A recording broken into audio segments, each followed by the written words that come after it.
Hello dear students, welcome to my YouTube channel. आपका हमारे YouTube channel पे बहुत बहुत स्वागत है। तो जैसा कि आप सभी को याद है, री नीट का जो एग्ज़ाम है वो 21 जून 2026 को यहाँ पे कंडक्ट होने वाला है। मुझे पूरी उम्मीद है आप सभी की प्रिपरेशन यहाँ पे काफ़ी अच्छी चल रही होगी। आप सभी अपनी प्रिपरेशन के अंदर बिजी होंगे। आपकी प्रिपरेशन को स्ट्रॉन्ग करने के लिए हमने यहाँ पर एक फिजिक्स के लिए रिविज़न सीरीज स्टार्ट करी है, जिसके अंदर हम यहाँ पे क्लास 11 का कंप्लीट रिवीजन ऑलरेडी कर चुके हैं। कल हमने यहाँ पे इलेक्ट्रोस्टेट का रिवीजन कर लिया है। यदि आपने वो वीडियो नहीं देखी तो आप उसे हमारे चैनल पर जाकर के देख सकते हैं। आज अपन इस वीडियो में करंट इलेक्ट्रिसिटी चैप्टर का कंप्लीट यहाँ पे रिवीजन करेंगे। सारे इंपॉर्टेंट की पॉइंट्स मैं आपको यहाँ पे बताऊंगा, सारे इंपॉर्टेंट कंसेप्ट मैं आपको यहाँ पे रिवाइज कराऊंगा, साथ ही में सारे इंपॉर्टेंट फॉर्मुलाज अपन यहाँ पे देखेंगे। कंप्लीट आपका रिवीजन हो जाएगा करंट इलेक्ट्रिसिटी चैप्टर का। आपको कुछ भी लिखने की जरूरत नहीं है, बस वीडियो को शुरू से लेकर एंड तक देखिए। देखते देखते आपके कंप्लीट चैप्टर का यहाँ पे रिवीजन हो जाएगा। बस आपको एक काम करना है, चैनल को आपको सब्सक्राइब कर लेना है ताकि आप तक नोटिफिकेशन वीडियोज़ के रेगुलरली पहुँचते रहें और हमें इस प्रकार का कंटेंट बनाने की मोटिवेशन मिलती रहे। इससे पहले यदि आप क्लास 11 का कंप्लीट रिवीजन और इलेक्ट्रोस्टेट चैप्टर का रिवीजन देखना चाहते हैं तो उनकी वीडियोस चैनल पर अवेलेबल है, आप उन्हें जाकर के देख सकते हैं। चलिए हमारे चैप्टर हम यहाँ पे शुरू करते हैं। करंट इलेक्ट्रिसिटी के अंदर सबसे पहले अपन यहाँ पे इलेक्ट्रिक करंट के बारे में बात करते हैं। सो इलेक्ट्रिक करंट हमारे पास क्या हो जाएगा, rate of flow of electric charge हो जाएगा, ठीक है ना। यानी कि charge flow per unit time हमारा क्या हो जाता है, इलेक्ट्रिक करंट हो जाता है, जिसको अपन आई को हम लिखते हैं dq/dt से, ठीक है। यदि कभी आपसे पास यहाँ पे इंडिकेट फॉर्म में भी सवाल पूछा जाए तो आप इस फॉर्मूला को यहाँ पे यूज़ कर सकते हैं। जैसे कि हमारे पास यहाँ से जो आई है वो क्या बना है यहाँ से dq/dt। सो कभी आपको हो सकता है कि जो आई है वो यहाँ पे टाइम का फंक्शन दे दे और आपसे चार्ज की वैल्यू यहाँ से पूछ ले, तो आप कैसे इसको सोल्व करेंगे। सो यहाँ से आप dq निकाल सकते हैं i/dt करके, फिर आप इसको इंटीग्रेट करके यहाँ पे जो भी आपसे पूछा गया उसको कैलकुलेट यहाँ पे आप कर सकते हैं। चार्ज आप यहाँ से कैलकुलेट कर सकते हैं। जो आई आपको टाइम के फंक्शन के रूप में दे रखा होगा उसको आपको टाइम के रेस्पेक्ट में यहाँ पे क्या कर देना है, इंटीग्रेट कर देना है। और यदि आपको चार्ज जो है वो टाइम का फंक्शन दिया हुआ है तो उसको dq/dt करके आप यहाँ पे करंट कैलकुलेट कर सकते हो। तो ये दोनों बातें मैंने आपको यहाँ पे बता दी है। ऐसा यूनिट यहाँ पे करंट की क्या हो जाएगी, एम्पेयर यहाँ पे होती है 1 कूलम्ब पर सेकेंड, यहाँ पे इसकी ऐसा यूनिट हो जाएगी, ठीक है। सो इसको तो हम यहाँ पे क्या मानते हैं, फंडामेंटल क्वांटिटी मानते हैं। इसके लिए तो हम यहाँ पे क्या सिंबल यूज़ करते हैं, कैपिटल ए हम यहाँ पे यूज़ करते हैं, ठीक है।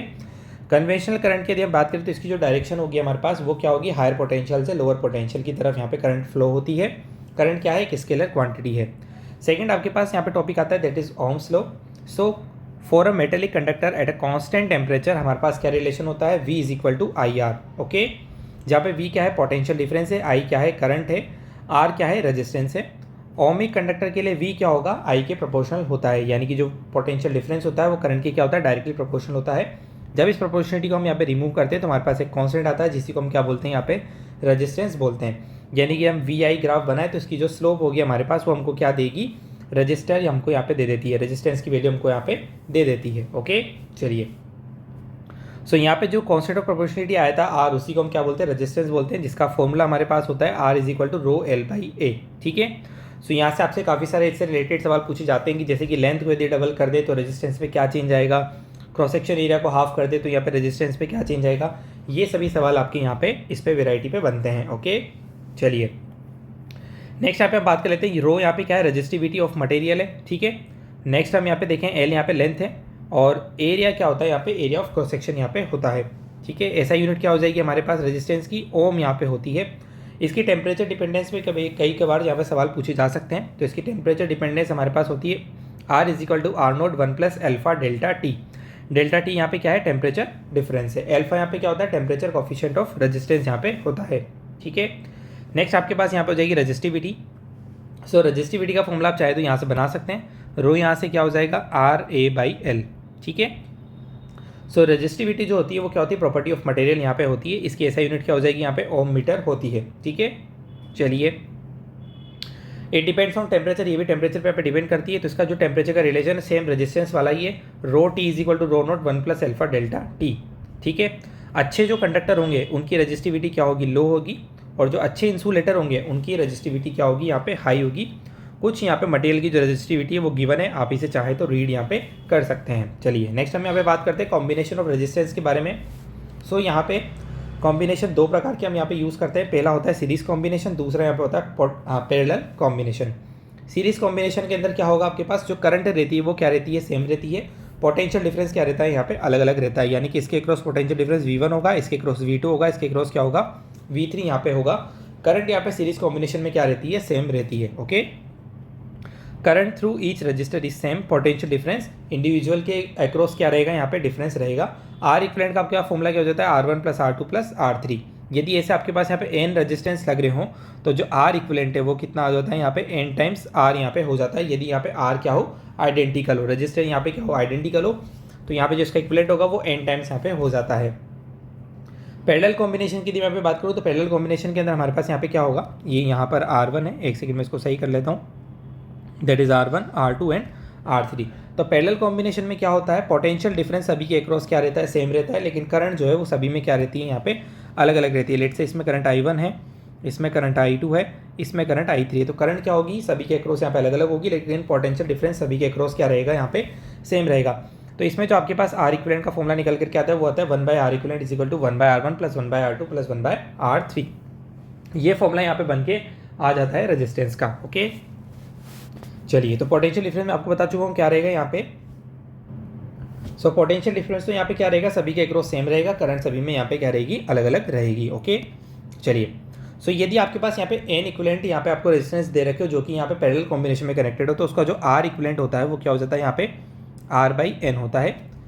दो रजिस्टर के लिए आप फॉर्मूला एक ये भी ध्यान रख सकते हैं, यदि दो रजिस्टर यहाँ पे पैरेलल कॉम्बिनेशन में कनेक्टेड हो तो उसके लिए आपको फॉर्मूला यहाँ पे यूज़ करना है, R equivalent is equal to R1 R2 divide by R1 + R2। ठीक है, चलिए, नेक्स्ट पॉइंट हम यहाँ पे देखते हैं पावर के बारे में। सो हमारे पास पावर क्या हो जाएगी, rate of doing of electric work. Power के तीनों फॉर्मूला आपको याद होने चाहिए, VI, I²R, V²/R। बस आपसे पूछ सकता है किसी भी वैरायटी की फॉर्म में, जैसे कि यदि आपको बोल दे कि पोटेंशियल यहाँ पे यदि कांस्टेंट है तो पावर क्या होगी, रेजिस्टर के इनवर्सली प्रोपोर्शनल होगी।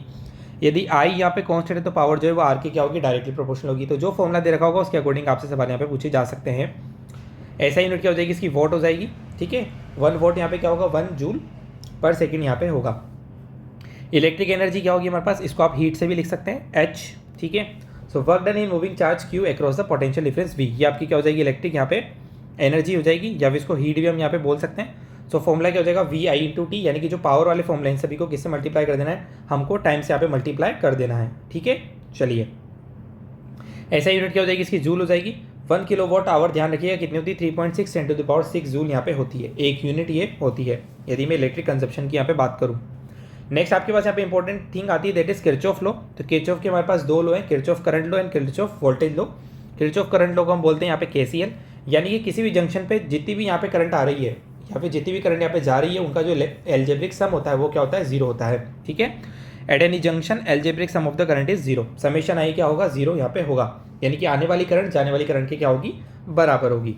किरचॉफ वोल्टेज लॉ हमको क्या बताता है, जिसको हम KVL बोलते हैं, in any close loop algebraic sum of potential difference is 0। Algebraic जो सम होगा पोटेंशियल डिफरेंस का किसी भी क्लोज लूप के लिए वो क्या होगा, 0 यहाँ पे होता है। ठीक है, कुछ बातें मैं आपको बता देता हूँ, जैसे कि मान लेते हैं हमारे पास ये बैटरी है और यदि हमारी करंट की डायरेक्शन इस तरफ है। ठीक है, सो यदि आप करंट की डायरेक्शन में चलते हैं तो आपको यहाँ पे जो पोटेंशियल है वो क्या लेना है, आपको नेगेटिव लेना है। ठीक है, यदि आप करंट की डायरेक्शन में चलते हैं तो आपको पोटेंशियल क्या लेना है, यहाँ पे नेगेटिव लेना है। ठीक है, और करंट की डायरेक्शन में यदि हम चल रहे हैं और हमारे पास यदि रजिस्टर आ जाता है तो इसके क्रॉस पोटेंशियल डिफरेंस, मान लेते हैं इसका रजिस्टेंस R है और इसमें करंट I फ्लो हो रही है, तो इसके क्रॉस पोटेंशियल डिफरेंस हम क्या लेंगे, माइनस का IR हम यहाँ पे लेंगे, यदि हम करंट की ऑपोजिट डायरेक्शन में यहाँ पे चल रहे हैं तो। ठीक है, तो ये दोनों बातें आपको यहाँ पे ध्यान रखनी है, अप्लाई इसको आप कर सकते हैं। कुछ कन्वेंशनल इसको उल्टा लेके भी चलते हैं तो आप चाहें तो उसको लेके भी सोल्व कर सकते हैं, सबका अपना अपना यहाँ पे मेथड होता है। चलिए, नेक्स्ट यहाँ पे दो इंपॉर्टेंट टॉपिक आते हैं। पहला आता है आपके पास व्हीटस्टोन ब्रिज। तो व्हीटस्टोन ब्रिज के अंदर हम सभी को पता ही है यहाँ पे क्या होंगे, यहाँ पे आपके पास 4 रजिस्टर होंगे PQRS। यदि यहाँ जो बीच वाली ब्रांच है, ठीक है ना, यदि ये बैलेंस्ड हो, बैलेंस व्हीटस्टोन ब्रिज यहाँ पे हो, तो यहाँ पे क्या होगा, जो बीच वाली करंट होती है इसमें यहाँ पे करंट फ्लो नहीं होती है, बीच वाली ब्रांच में करंट फ्लो नहीं होती है। ठीक है, I/G क्या होगा, यहाँ पे 0 होता है। सो बैलेंसिंग कंडीशन में यहाँ पे क्या होगा, P/Q बराबर R/S होगा, यानी कि गैल्वेनोमीटर से कोई भी करंट यहाँ पे पास नहीं करेगी। तो जो भी अननोन रजिस्टर आपसे यहाँ पे पूछे जाए आप इससे कैलकुलेट कर सकते हैं। नेक्स्ट यहाँ पे आता है मीटर ब्रिज। तो मीटर ब्रिज के अंदर हमारे पास क्या होगा, सेम ये भी व्हीटस्टोन ब्रिज के कंसेप्ट में भी वर्क करता है, लेकिन यहाँ पे हमारे पास एक वायर होता है जिसकी लेंथ कितनी होती है, 100 मीटर होती है। सो इसमें भी हम यहाँ पे रेजिस्टेंस को बैलेंस करते हैं। तो यहाँ पे जो रेजिस्टेंस का फॉर्मूला आता है R/S, वो क्या होता है, L/100 - L। ये फॉर्मूला आप सभी लोगों को यहाँ पे याद होना चाहिए। ओके, जैसे कि आपको देख सकता है कि एक बार यहाँ पे जो बैलेंस्ड है वो 40 मीटर पे हुआ है, 40 सेंटीमीटर पे हुआ है, तो अगली बार वो बैलेंस कितने सेंटीमीटर में यहाँ पे होगा। यहाँ पे ध्यान रखिएगा, इसकी जो टोटल लेंथ होती है वायर की वो यहाँ पे 1 मीटर होती है, यानी कि 100 सेंटीमीटर होती है। ठीक है, चलिए नेक्स्ट यहाँ पे इंपॉर्टेंट कंसेप्ट आता है, दैट इज पोटेंशियोमीटर। इसका प्रिंसिपल क्या होता है, no current is drawn from the cell whose EMF is to be measured. ठीक है, जिसका भी हम ईएमएफ मेजर कर रहे हैं उससे यहाँ पे कोई भी करंट ड्रॉ नहीं होगी। यहाँ पे भी आप बैलेंसिंग कंडीशन सेटिस्फाई कराते हैं, ये जो की होती है इसको वायर पे मूव कराते हैं, और जहाँ पे हमारे पास यहाँ पे जो डिफ्लेक्शन है वो जीरो आ जाता है, वहाँ पे हमारी क्या हो जाती है, बैलेंसिंग कंडीशन हमारे को मिल जाती है। तो यहाँ पे आपको ध्यान रखना है, बैलेंस कंडीशन में E1/E2 बराबर L1/L2 यहाँ पे होगा। E1 E2 क्या है, दो यहाँ पे डिफरेंट सेल के ईएमएफ है। ठीक है, चलिए इसका हम क्या क्या काम में लेते हैं, ईएमएफ को कंपेयर करने में हम यहाँ पे काम में लेते हैं। ठीक है, और ये जो होता है वोल्ट मीटर से ज़्यादा एक्यूरेट यहाँ पे होता है। नेक्स्ट हम बात करते हैं इंटरनल रेजिस्टेंस के बारे में। So real source of EMF has some internal resistance, यानी कि जो हमारा एक्चुअल सोर्स ऑफ ईएमएफ होगा उसका कुछ ना कुछ इंटरनल रेजिस्टेंस यहाँ पे होता है। सो यदि हमारे यहाँ पे हम सेल की बात करें तो सेल की सिचुएशन हमारे पास कुछ इस प्रकार होगी, ये हमारे पास E होगा और इसके अक्रॉस यहाँ पे R होगा। ठीक है, सो इसके अक्रॉस यहाँ पे टर्मिनल पोटेंशियल डिफरेंस यहाँ पे होता है, वो हमारे पास क्या होता है, V = E - IR यहाँ पे होता है। E यहाँ पे क्या है, ईएमएफ सेल है, I यहाँ पे क्या है, करंट है, R यहाँ पे क्या है, इंटरनल रेजिस्टेंस है। यहाँ पे दो केस बन सकते हैं, पहली बात हो गई शॉर्ट सर्किट की, तो शॉर्ट सर्किट के एंड में यहाँ पे जो करंट होगी वो क्या हो जाएगी, E/R हो जाएगी। और यदि यहाँ पे बात हो ओपन सर्किट की तो V जो होता है E के बराबर हो जाता है, यानी कि जो करंट होगी वो क्या हो जाएगी, उस ब्रांच में जीरो यहाँ पे हो जाएगी। नेक्स्ट हम यहाँ पे बात करते हैं ईएमएफ ऑफ सेल की। वर्क डन पर unit charge by source in moving charge from negative to positive terminal, यानी कि यहाँ पे जो वर्क डन होगा चार्ज को मूव कराने के लिए वही हमारा क्या होगा, यहाँ पे ईएमएफ ऑफ अ सेल होगा। E जो होगा वो क्या होगा, W/Q यहाँ पे होता है, ऐसा यूनिट इसकी भी क्या होगी, वोल्ट यहाँ पे होगी। इसको पोटेंशियोमीटर के द्वारा मेजर यहाँ पे किया जाता है, जो कि मैं यहाँ बता चुका हूँ। नेक्स्ट हम यहाँ पे बात करते हैं ड्रिफ्ट वेलोसिटी के बारे में। सो ड्रिफ्ट वेलोसिटी का कंसेप्ट जब आता है जब अपन यहाँ पे माइक्रोस्कोपिक स्टडी करते हैं कंडक्टर की। ठीक है, सो ड्रिफ्ट वेलोसिटी क्या होती है, average velocity acquired by free electron in a conductor, वो हमारी क्या हो जाएगी, ड्रिफ्ट वेलोसिटी यहाँ पे हो जाएगी। इसका फॉर्मूला आपको ध्यान रखना है, I = NeA/Vd। ठीक है, N यहाँ पे क्या नंबर डेंसिटी ऑफ इलेक्ट्रॉन है, यानी कि total number of electron per unit volume है। E यहाँ पे क्या इलेक्ट्रिक चार्ज है यहाँ पे, जिसकी वैल्यू कितनी हो जाएगी, 1.6 × 10⁻19 कूलम हो जाएगी। A यहाँ पे क्या क्रॉस सेक्शन एरिया होता है।